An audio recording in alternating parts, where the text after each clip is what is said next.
ခုဆက်လက်ပြီး do not remove လို့ရေးထားတဲ့ကာဘာအပြာလေးကိုခွာပြမှာဖြစ်ပါတယ်အခက်မတင်ရင်အထက်က spring coin လေးကန်ထွက်လာတတ်ပြီးတော့လူကိုထိခိုက်ပြီးစေတတ်တဲ့အတွက်တတိထားပြီးတော့ခွာမှာဖြစ်ပါတယ်ခင်ဗျာအရင်ဆုံးအထက်က spring အရစ်ရဲ့အစာကိုညှက်ထိန်ထားတဲ့ဘူလီလေးကိုထိန်ပေးတဲ့လိမ်မော်ရောင်ကလစ်ကလေးကိုခွာရပါမယ်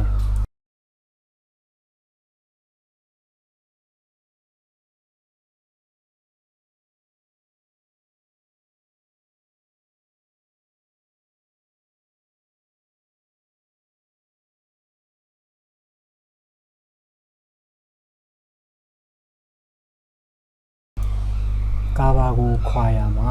ကိုညံရှိတယ်လို့ကိရိယာတွေအသုံးပြုပြီးခွာရမှာပါကျွန်တော်ကတော့ခေါင်းပြဝက်ဥပလေတွေကိုအသုံးပြုပြီးတော့ဒစ်လေးတွေကိုကလန့်ပြီးတော့ခွာတာပါ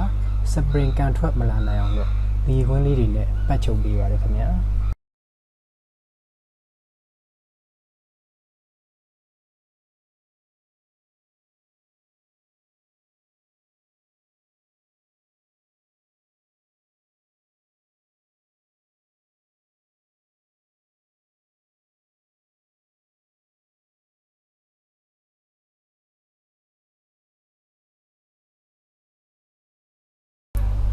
တစ်ဖက်ကတော့ဟာလာပါပြီခင်ဗျာ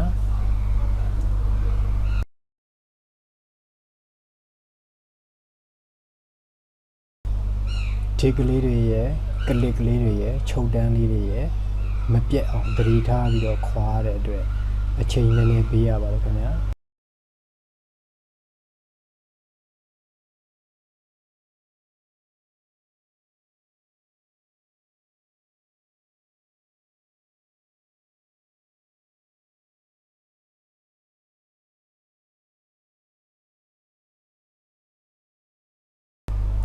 တစ်ခုလုံးကွာပါပြီခင်ဗျာ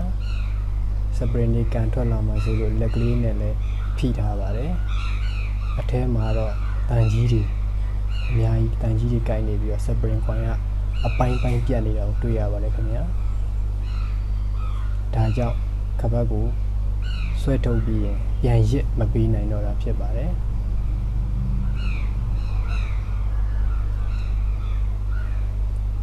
အဲဒီမှာအပိုင်းပိုင်းပြတ်နေတဲ့ spring ကိုဖယ်ထုတ်တာကိုတွေ့ရမှာဖြစ်ပါတယ်ခင်ဗျာ